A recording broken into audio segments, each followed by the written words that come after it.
Hello everybody, sorry for the delay there, I just had a little bit of trouble opening the chat window and seeing you all, which is very, very essential. And Grigri has popped in to say hello as well. It's fantastic to have you all here. A big welcome to Nitka, who is new, or Nitka, apologies if I said it wrong.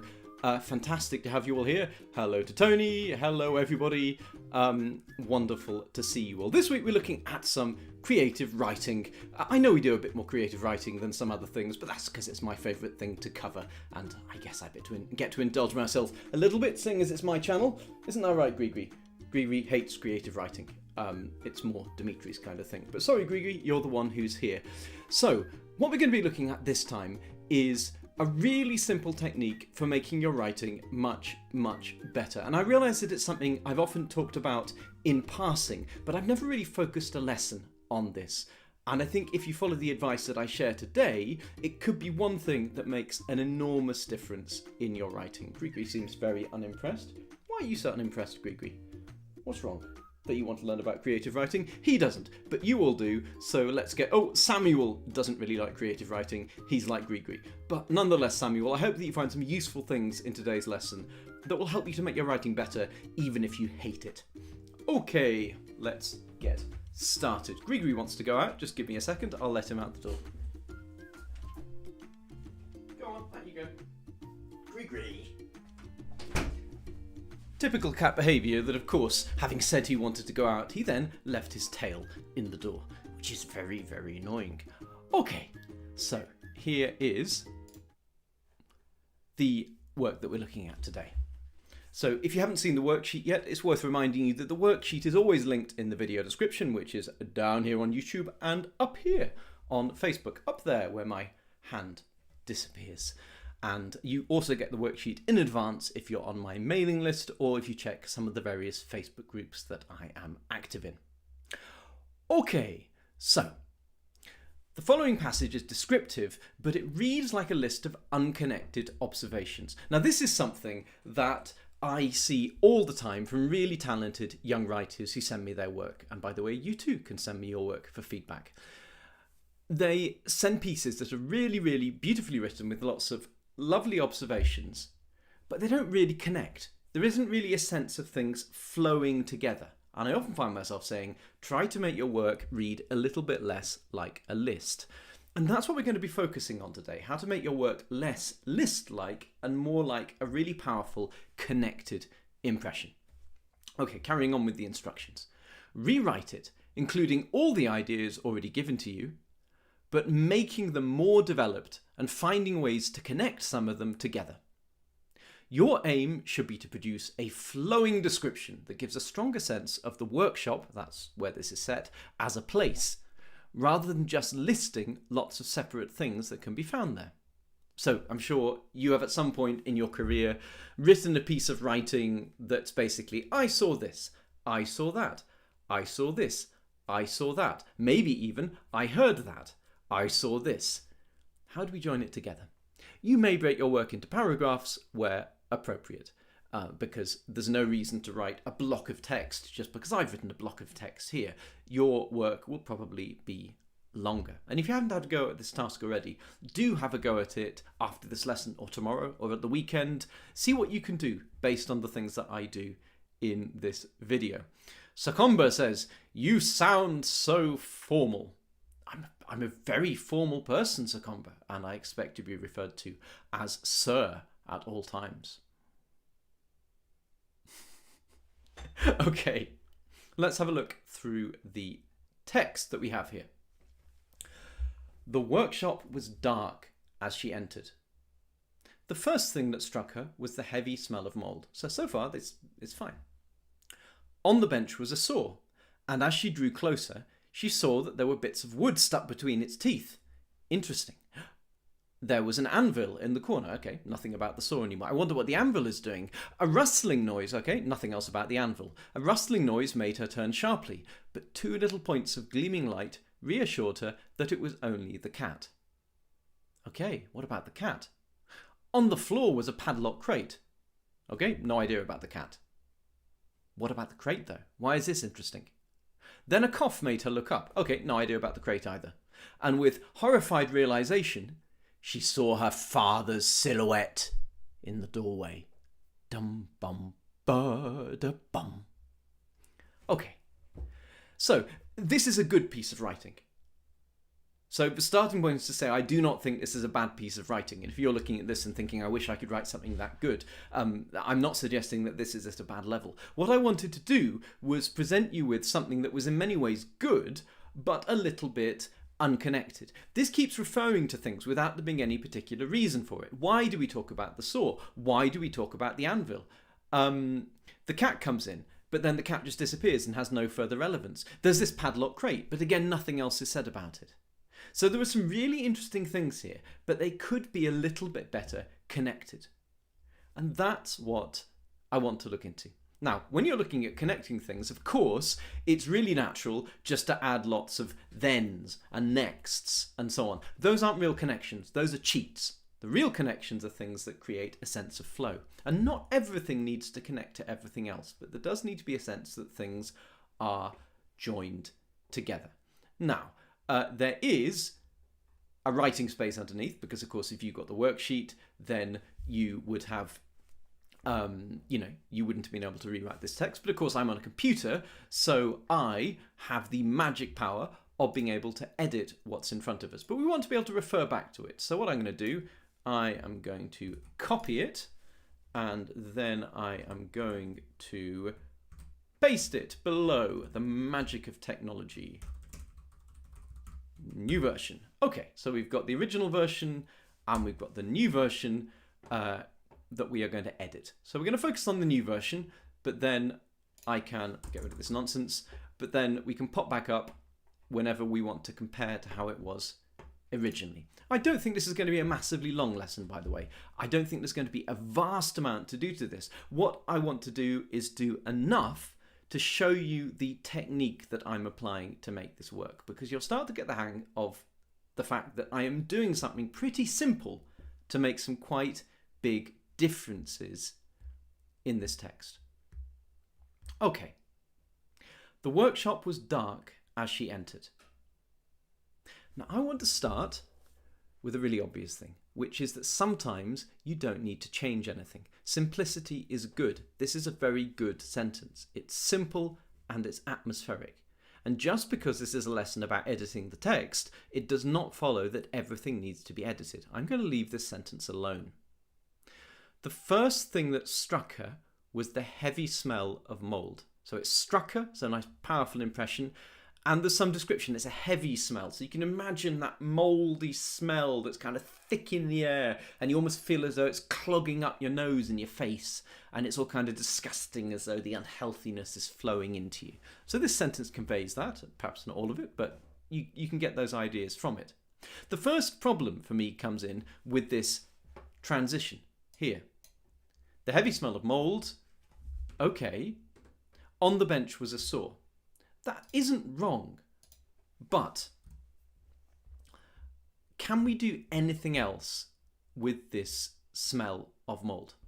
Well, how do we go about this? And the thing that we need to do is look at the sentence and ask ourselves some questions. Not answer them, not yet, but ask them. So, where was the smell coming from? That's one possible question. What did it smell like? Can you describe it in a bit more detail? I want to know. So I'm imagining somebody who is looking over my shoulder, pointing at the page, and asking me questions about things. What are they asking me? Why was it the first thing that struck her? Now that one intrigues me, because why was it the first thing that struck her? Because normally you'd walk in and you'd see things. Well, it strikes her because it's dark and her eyes need to adjust to the darkness so that she can see properly. That's what I say to the person behind me. And they go, oh, that's really interesting, but why don't I get any clues about that in the text? Well, the reason you haven't got any clues about it is because I didn't think to put them in. But now I have thought of it, so I'm going to. So I asked myself lots of questions about this sentence. I picked the one that I thought gave me the most interesting writing opportunities. And now, having picked that, I'm going to develop it. So the smell struck her. How did it strike it? I'm going to imagine it's a kind of stinging smell in her nose. She stood there, her nose stinging, as her eyes adjusted to, I could say to the darkness, but we've already said dark. How about to the gloom? That's a nice word. As her eyes adjusted to the gloom. Okay, I'm going to stop this fully justifying because that makes it quite hard to follow. Just give me a second. Okay, that's going to be a little bit easier to follow. Right. And then, okay, says the person behind me, but if it's gloomy and her eyes can't really adjust, how did she suddenly see, oh, there's a saw? To which my answer is, it wasn't sudden. She became aware that it was a saw gradually, as her eyes adjusted to the gloom.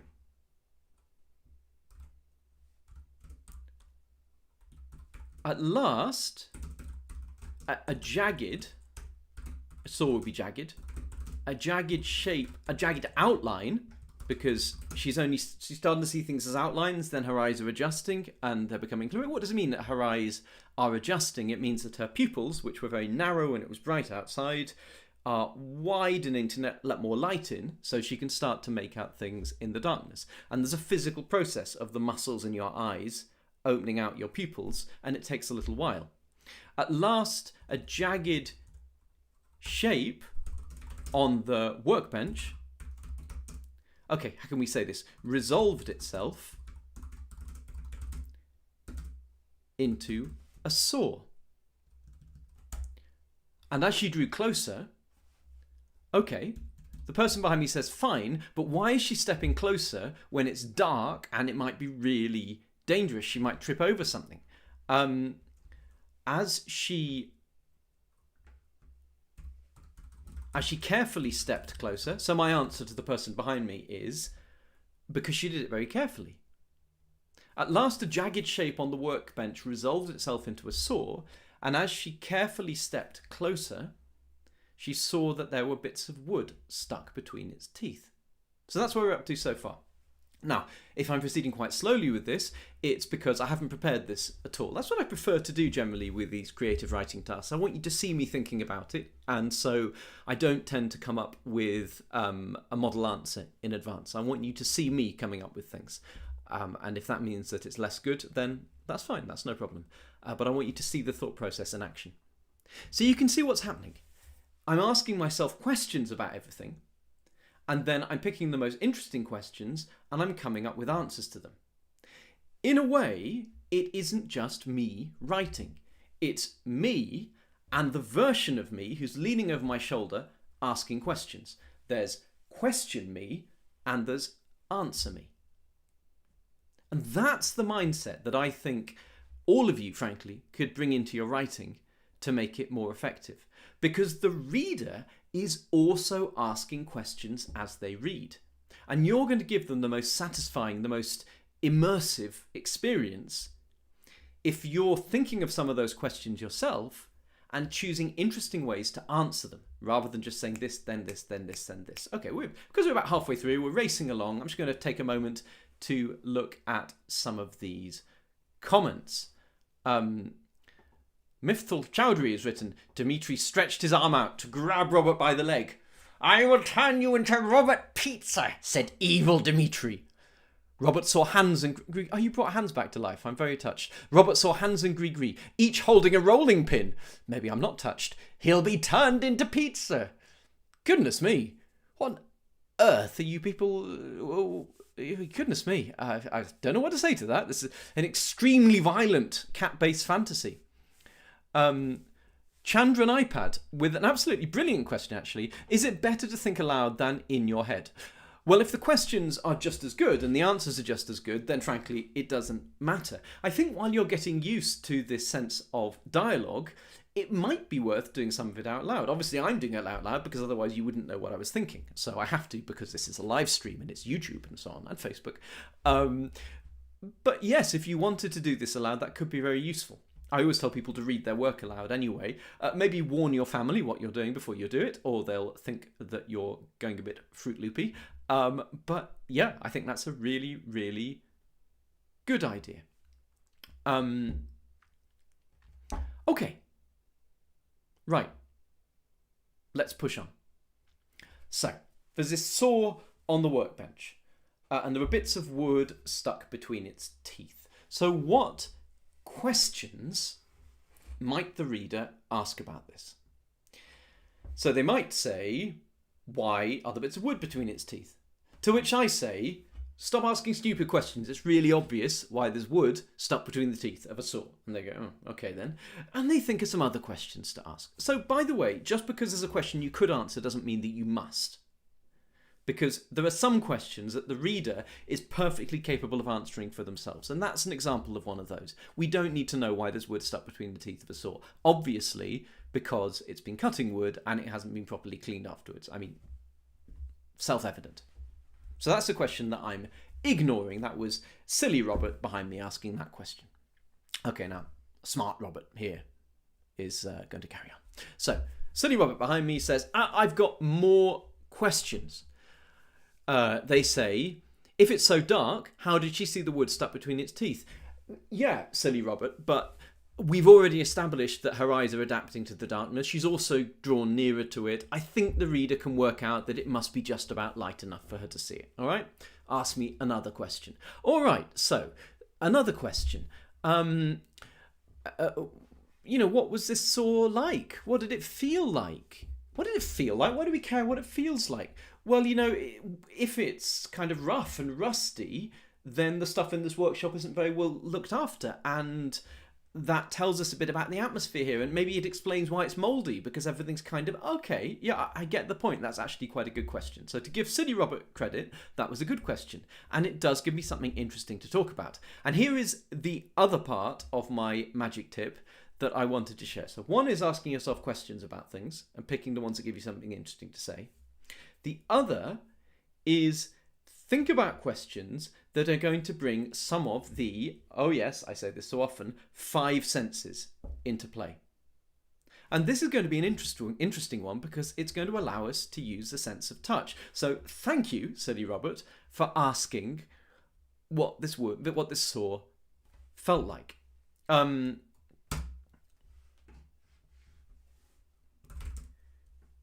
She drew a finger carefully across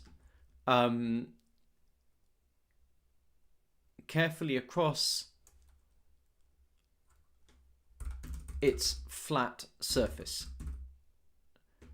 Okay, that's simple. Just hang on a second. I've used a pronoun here, it.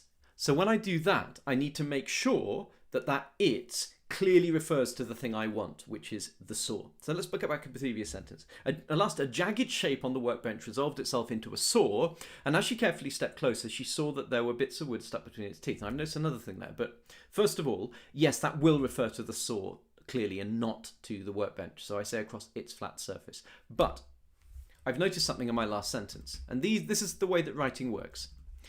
Into a saw, she saw. That's really ugly. We've got the word saw twice, meaning different things. So let's change that. She noticed that there were bits of wood stuck between its teeth. She drew a finger carefully across its flat surface, but Silly Robert behind me is getting really excited and saying, but we said that it's rough and, it's worn. It's not going to be flat. All right. Goodness me. It's pocked surface. Are you happy, Silly Robert? Okay, Silly Robert is looking smug, having made a non-silly point. She drew a finger carefully across its pocked surface. But, okay, but the surface is pocked, but what did it feel like on her finger? All right, I'm going to deal with that. So, Silly Robert's getting very excited, but at least he's asking me some useful questions. So, I could say, it felt so-and-so. But if you run your finger across something and it's a bit rusty, maybe it's a bit damp because it's mouldy in here, what you're going to feel is as your finger comes away, there's a feeling still on it and it's not very nice. Ooh, what did I do there? I just rubbed my finger on my shirt. Good idea. Okay, she drew a finger carefully across its pocked surface. No, let's do a new sentence. As she lifted her hand away, there was the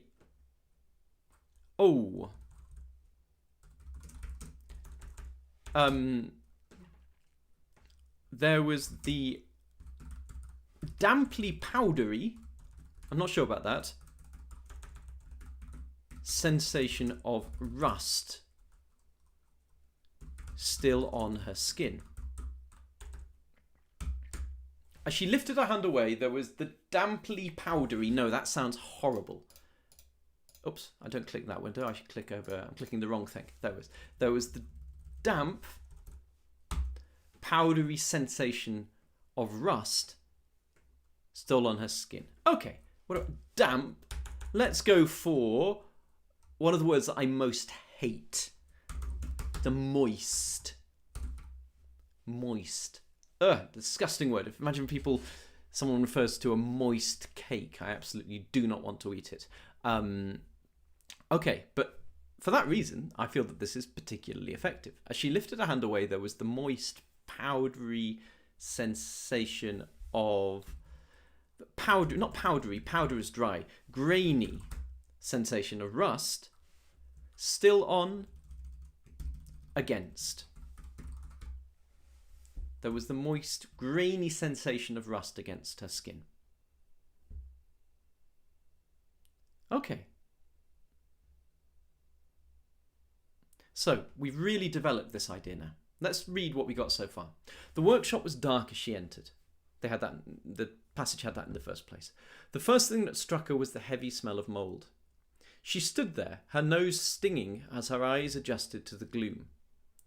At last a jagged shape on the workbench resolved itself into a saw, and as she carefully stepped closer, she noticed that there were bits of wood stuck between its teeth. She drew a finger carefully across its pocked surface. I've repeated carefully. She drew a finger. You know what? Drawing a finger is quite a careful motion. Let's just get rid of carefully. She drew a finger across its pocked surface. As she lifted her hand away, there was the moist, grainy sensation of rust against her skin. Ooh, and there's a kind of, there's a kind of pattern of T sounds. Moist, grainy sensation of rust against her skin. Like the kind of rustle of the rust almost. It's an accidental effect, but why not? Okay, I think that's quite decent so far. Now the anvil, do we need to lead into that? Robert behind me is asking me more questions about the saw, but, and this is where it gets tricky, you have to know when to start ignoring silly Robert.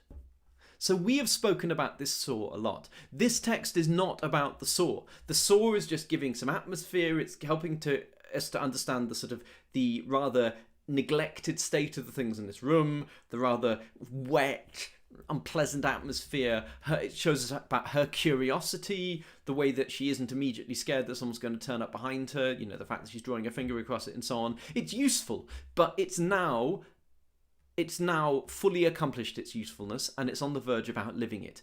Enough with the saw. Let's move on to this anvil. Now that's quite a change. We spent a while on, she's walked in, she spent time with the saw. Now there's going to be a shift of focus to the anvil. Shift of focus means new paragraph. There was an anvil in the corner. Robert behind me is saying, but how does she notice it? It's dark. An anvil is dark. Okay, that's because a bit of light from the door is glinting off it, all right? To which silly Robert says, all right, but don't tell me, tell the reader. Okay, fine. A flicker of reflected light drew her attention to an anvil in the corner. Now, anvil, it's, what an anvil is. It's the really heavy lump of metal with pointed ends at the top that a blacksmith uses for beating out hot metal. So you can see I'm very acquainted with the technical vocabulary of blacksmithing. Anyway, that's what it is. It's a squat, heavy thing. So, to an anvil hunched in the corner. How about that? To an anvil that hunched in the corner. Okay, that hunched in the corner of the room? No, it must be of the room. That's unnecessary. A flicker of reflected light drew her attention to an anvil that hunched in the corner. A rustling noise made her turn sharply, to which Robert says, what was she doing when she turned sharply, and what's it got to do with the anvil? Okay, to be honest, silly Robert, I think they're pretty good questions. So, why don't I think about answering them? She was bending over to look at it. She was crouching to inspect it when a rustling noise made her turn sharply. But two little points of gleaming light reassured her that it was only the cat. Reassured her? Well, what was happening between the moment when she turned sharply and she realised it was only the cat, or between the moment when she heard the noise? What was she doing? I want to know what was running through her mind, says silly Robert. How was she feeling at this moment? Because that's really important, because it gives us a sense of what kind of threat she is afraid of, because clearly it isn't the cat that she is afraid of. Made her turn sharply. So we know it's going to be a parent. If a parent disturbs you doing something that you shouldn't, what do you immediately think? I think you immediately think, what am I going to say? What's my excuse going to be? No? She was already scrabbling for a convincing excuse when two little points of gleaming light reassured her that it was only the cat. Now we've already had an of light phrase here. When two little gleaming circles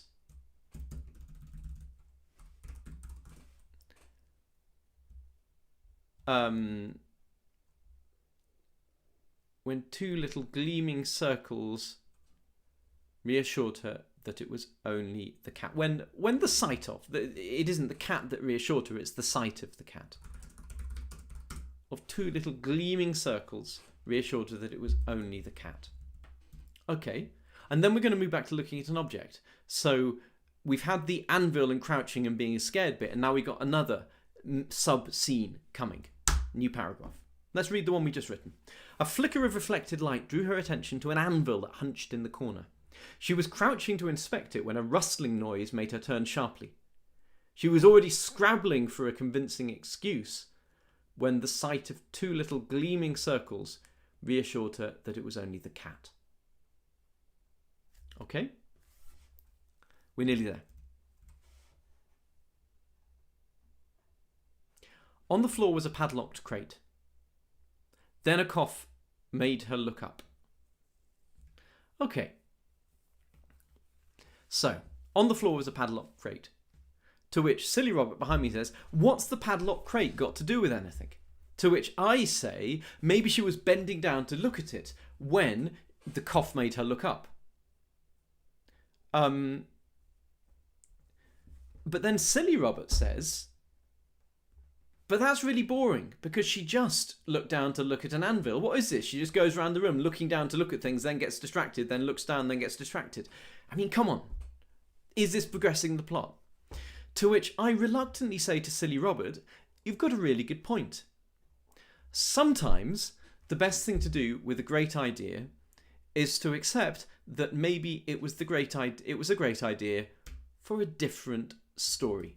And in this one, it needs to be nixed. So, then a cough made her look up. To which Silly Robert behind me says, but hang on a sec, wasn't she already looking up? So still the dialogue is going on.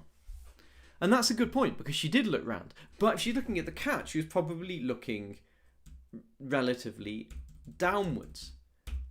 Then a cough made her lift her eyes further. Cough made her lift her eyes further, and with horrified realization, she saw her father's silhouette in the doorway. To which Silly Robert behind me says, okay, that's quite dramatic, I can appreciate that, but I'd like to be able to imagine the silhouette a bit better. Is this a big figure? Is it a small figure? Is he kind of bony? Is he chubby? Is he muscular? Is he moving, or is he just standing there?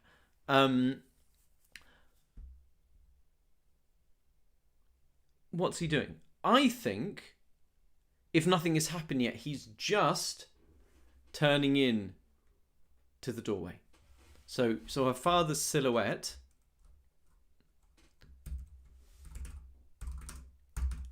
turning into the doorway. Now, turning into, that's a verb that I would normally associate with a vehicle, turning into a parking space or something. So this makes me think that maybe it fits with that if the father is quite a heavy, slow-moving person. We already had a heavy smell of mould. I don't really want to use the word heavy again, although I suppose it would create a kind of parallel. What about thick? Because that carries all kinds of connotations. This is just about his silhouette, his outline, because it's lighter outside, so she just sees his dark silhouette with light behind him. Thick silhouette kind of has slight connotations of when you say thick to mean stupid or whatever. It doesn't mean that he is, but it kind of inspires those ideas in the reader's mind. And we want to get the reader thinking whether or not they turn out to be correct. Then a cough made her lift her eyes further, and with horrified realization, she saw her father's thick silhouette turning into the doorway. Okay, let's reread it from the top. The workshop was dark as she entered. The first thing that struck her was the heavy smell of mould. I'm just checking something. Yeah. She stood there, her nose stinging as her eyes adjusted to the gloom. At last, a jagged shape on the workbench resolved itself into a saw, and as she carefully stepped closer, she noticed that there were bits of wood stuck between its teeth. She drew a finger across its pocked surface. As she lifted her hand away, there was the moist, grainy sensation of rust against her skin. A flicker of reflected light drew her attention to an anvil that hunched low in the corner, let's say, because we want to emphasise that she's looking down at this point. So rising up to the workbench, down to the floor, and so on, and that prepares us for when she looks down and then looks up and sees her father. We've got that down and up motion established in our imagination. Clever, eh? Drew her attention to an anvil that hunched low in the corner. She was crouching to inspect it when a rustling noise made her turn sharply. She was already scrabbling for a convincing excuse when the sight of two little gleaming circles reassured her that it was only the cat.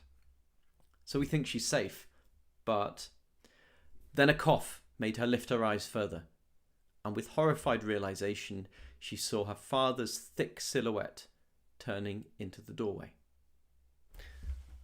Let's make this punchier by introducing a delay as she waits to find out. Full stop. Oh, I'm getting a scratchy throat. Then a cough made her lift her eyes further. With horrified realization, she saw her father's thick silhouette turning into the doorway.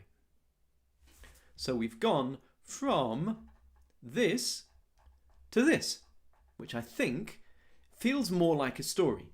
This felt like a list of really good ideas, but not really connected into a narrative or an overall atmosphere. This has structure, it's got narrative, and it's got a real sense of place and of emotion, I hope. According to me, and according to Silly Robert, who, together, made this happen. I hope that was useful. It's about asking questions as you go, asking lots of questions, picking the ones that give you the most interesting things to write and that don't give, and that the reader won't be able to answer for themselves, and then finding interesting ways, using some of the five senses often, to take those answers and develop them into a story. One other thing that you might notice is that when I just stop asking questions about the thing I've just done and move on to something different, I tended to start a new paragraph. And that's a pretty good rule of thumb. Okay, what's going on in the comments? Someone said something potentially interesting, but I've lost it. No, there's just lots of people doing variations of the same. Some of them are great. Oh, well done. So a couple of people asked what POCT meant, and Chandran IPD brilliantly said POCT means having holes or hollow marks on the surface. I apologise for not defining that, but thank you so much for giving that answer, and it's an excellent answer, completely correct. Okay, some other people coming up with versions that involve the father being slim. That's brilliant.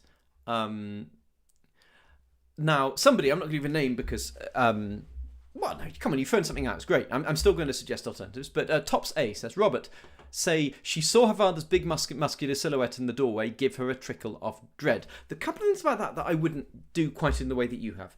One is, you can't say she saw it give her a trickle of dread because she can't see it giving her a trickle of dread. That's something she feels. But that's just a small change. But as for the trickle of dread, yeah, let's think about this. With horrified realization, so you want to say with a trickle of dread. So my first thought is, wouldn't the dread be more sudden? But then again, she sees him turning in and it's gradual. You know what? I think it's a brilliant idea, Tops A. I think it's a fantastic idea. Let's do it, you and me. With a trickle of dread, she saw her father's thick silhouette turning into the doorway. There you are. Can't say I don't listen to advice. Well done. Thank you. That's really good. I think that's an improvement.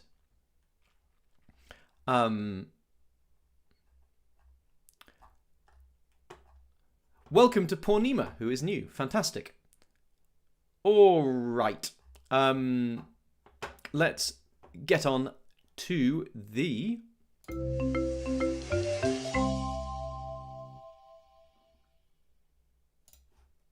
Oh, dear. There we are. I'm in the middle again. Let's go to the tip of the week. So, you've just done this.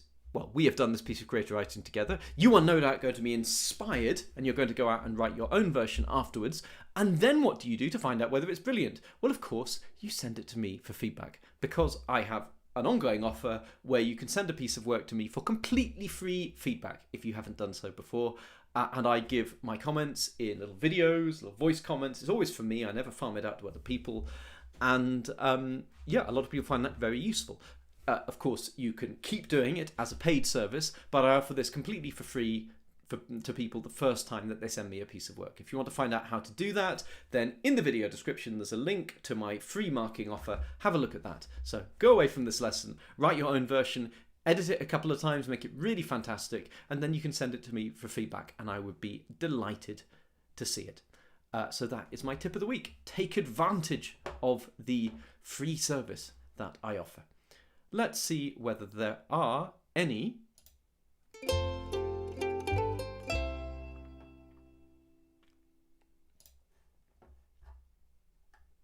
Legend says, thank you for these excellent lessons, sir. And clearly you've been listening to me and you heard earlier on that I insist on being addressed always as sir. Right, okay. Are there any comments coming in? Questions, rather. Someone says, Robert, can you do a spatial reasoning lesson next week? They will say, can you do VR, which is not quite spatial reasoning, and NVR, which debatably is. I get your point there. You want some reasoning. Your request has been noted. I haven't decided what I'm doing next week, but perhaps it will be reasoning. I will certainly take it into consideration.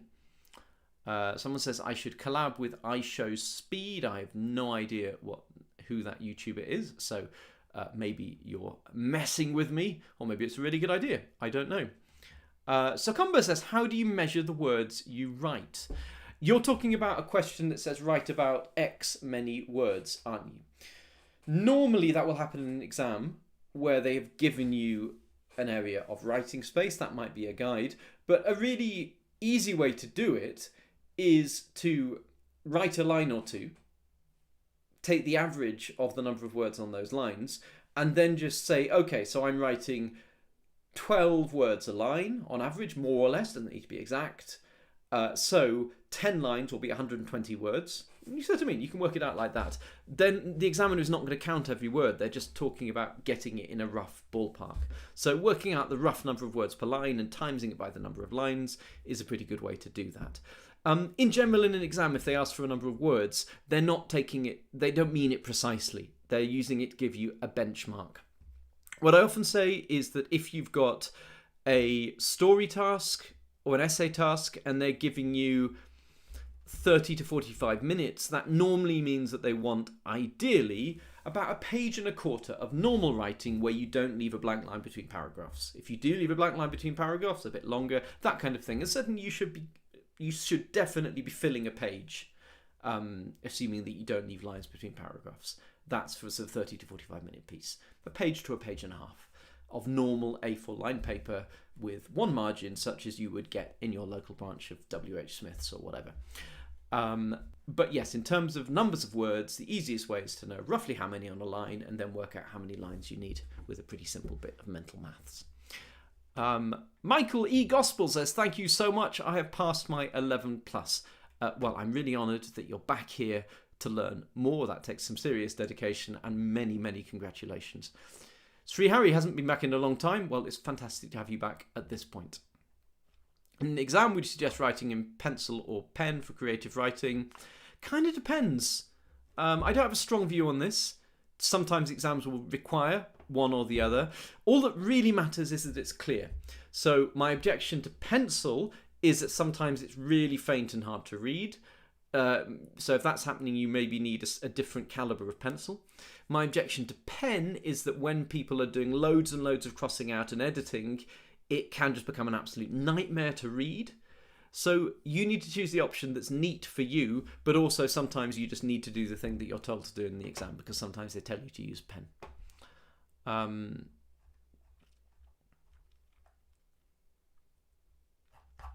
just going to scroll. I can't see everything here. Uthaya says, I am urgent. I'm very sorry to hear it. Manazi says your lessons are very useful and says, sir. By the way, I was only joking. Actually, I really, really don't need to be called sir. I'm not a school teacher and haven't been a school teacher for a long time. Apparently, my lessons are so compelling, says Legend. Thank you, Legend. I appreciate this. Do you have any tips for someone who is homeschooled? That's such a vast question. I feel that everything I say on this channel is relevant to homeschooling, really, because it's all about how you can learn effectively by yourself. So, I don't know. Watch my videos, buy all my resources, go to the RSL Educational website, sign up to 11 Plus Lifeline. No, I don't know. I mean, it's all the advice that I usually give about learning to take responsibility for your own learning. Learning, too many learnings going on. You can never have too much learning. Yeah, I'm not sure. I'll have to think about this one. It's not that I don't have advice, but I'm trying to think what is the one piece of advice I give to a whole school person. I frankly have no idea. Please may you teach some tests. I have my SATs. I have loads of tests videos on this channel. I mean, squizillions of them. There are hundreds of videos on this channel.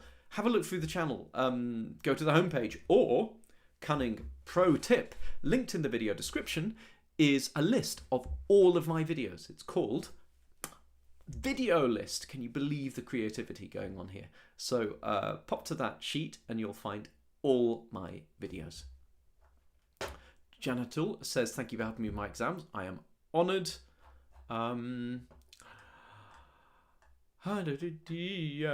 Okay. I'm going to end with this one because it's relevant to lots of people at the moment. So Uthaya says, I have an interview. Please give me tips. All right. I am going to give you one main tip. Okay. Which is the most important thing about interviews. Yes, this is genuinely the most important thing. And I think most people don't realise that this is the most important thing. When you go to an interview, the main things, two main things, that the interviewer wants to see are your personality and the way that you think. Your personality and the way that you think. And these come together in the same way. They are not looking to hear you give the right answers to the questions. Before you, in that interview room, will have been dozens upon dozens of drones giving the right answers to the questions. And many of those will not get a place at the school. They want to see your thought process. They want to say, this is someone who thinks about things in a really interesting, creative way, and whom I want to have at my school, who I want to teach, who I want to see going around, who I want to see contributing to this place. So when you're asked a question, it doesn't matter what that question is, what do you like about the school, or how do you solve this maths problem, or what do you think about this poem, or what book have you been reading recently, or what is your favourite dinosaur? I made that one up, it's unlikely as a question, unless you talked about dinosaurs. Whatever the question may be, the point is not to sit there and go, and then go, again, and then say, Stegosaurus. What they want is to see you think through your thought process out loud before you've come up with your answer. So talk to them about it. Say, well, when you ask that, my first thought immediately is that I like the book because it's got a really exciting plot. But actually, I read another book recently that also had an exciting plot. And I can barely remember it now because it didn't really capture my imagination. So I think the reason that I like this book I'm reading at the moment is probably more to do with the way that it's written.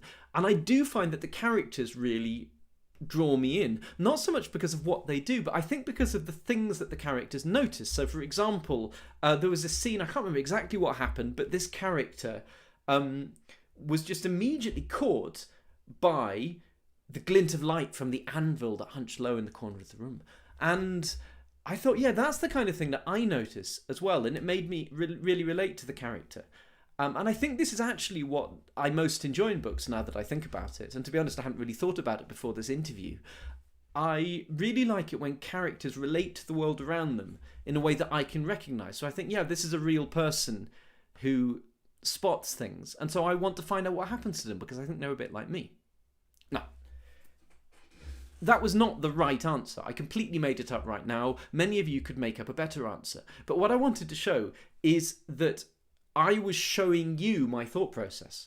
Even though I made it up, it wasn't my real thought process. But and that's what you need to do in an interview. Even before you know what the answer is, talk to the interviewer about what your question makes you think, what their question makes you think, and lead through the thought process as you get to your answer. And be prepared to get to an answer that wouldn't necessarily be the best answer. It wouldn't have been the answer that you'd have planned, but it's the answer that comes out of your thinking. If you can do that in an interview, you're showing them how you think, you're showing them your personality, and unless you talk absolute utter rubbish, which no viewer of the Easy 11 Plus YouTube channel would ever do, it will really impress them. And that is far and away my main tip for an interview.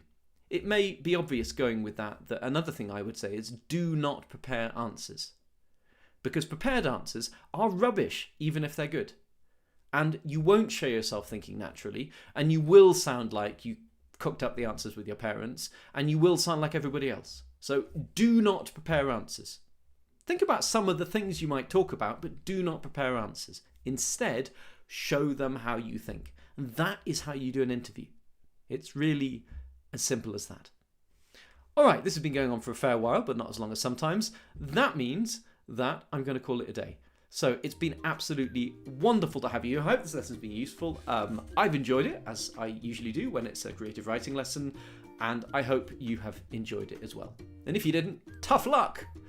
I'll see you next Tuesday at 6 o'clock for another lesson which, following various requests, might be on reasoning, which to be honest is a topic I absolutely hate.